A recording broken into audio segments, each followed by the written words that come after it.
菲菲啊，嗯，而家唔使我同你。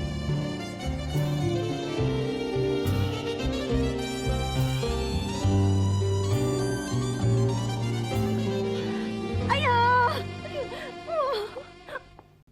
喂，徐師傅，還足，還足。啊！喂，有冇搞錯啊？我叫你偷遺囑啊，咪呢種係我老豆出世紙嚟㗎。你嗰日火紅火綠，我冇同你講啫，你就咁偷份遺囑，加個名上面咁點掂㗎？